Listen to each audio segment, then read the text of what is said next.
नमस्कार मित्रों, आज हम लोग गायत्री माता के चमत्कार के बारे में जानेंगे। बहुत से लोगों ने बहुत तरह से माता के चमत्कार को अपने जीवन में महसूस किया है। उन्हीं के जीवनी में से कुछ कहानियों को हम आपके साथ साझा करेंगे। जैसे जिनके साथ जो चमत्कार हुए हैं उन्हीं के शब्दों में हम गायत्री माता के चमत्कार को जानेंगे कि गायत्री साधना से किन पर क्या क्या चमत्कार हुए। श्री मदन लाल जोशी गंगाधर से लिखते हैं, अखंड ज्योति ने मुझे बिना किसी आवश्यकता के खींचकर गायत्री उपासना में प्रवृत्त कर दिया और शायद यह अकारण ही दया करने वाली माता की अपार करुणा थी, जिसके कारण मैं भविष्य में आने वाले अटल संकट से निस्तार पा सका। दुर्भाग्यपूर्ण प्रारब्ध के कारण मेरे दुश्मनों ने पुलिस को पक्ष में कर लिया और मेरे ऊपर ऐसे अभियोग लगाए कि जिसकी सफलता होने से मेरा सर्वनाश उपस्थित था।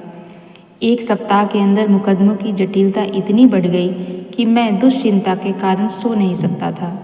रुपयों तथा उच्च पद स्थिति साथियों की सहायता लेने का विचार मन में उत्पन्न हुआ, पर उसी समय अंतर में एक आवाज़ आई, अपना हित चाहते हो तो सारे भरोसों को छोड़कर गायत्री उपासना करो। उसी दिन मैंने विधि पूर्वक उपासना प्रारंभ कर दी।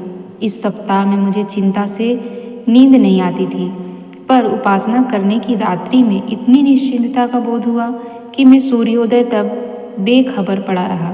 कलेक्टर साहब से मिलने की प्रेरणा हुई, जाकर मिला। माता के अनुग्रह से उन विदेशियों को 500 रुपये का मुचलका देना पड़ा, हथकड़ियाँ पहननी पड़ी। इतने पर भी उन लोगों के अंतर की द्वेषाग्नि शांत नहीं हुई थी।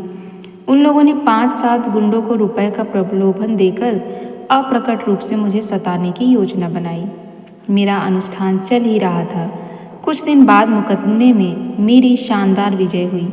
उसी समय मुझे बदलकर गंगाधर आ जाना पड़ा। मन में आया, इस प्रदेश में शायद गुंडों को मेरे ऊपर आघात करने का अनुकूल अवसर न मिल जाए, पर माता की कृपा, एक गुंडे की माताजी बीमार पड़ गई।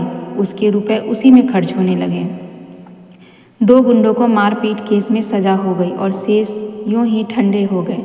आप सोच सकते हैं, यदि मैंने गायत्री उपासना का आश्रय न लिया होता तो आज मैं जेल में पड़कर सड़ता रहता और जीविका के भी लाले पड़ जाते। माता की असीम कृपा से सारी उलझनों से बाहर निकलकर आज हम निर्द्वंद भाव से अपना काम करते हुए जीवन यापन कर रहे हैं।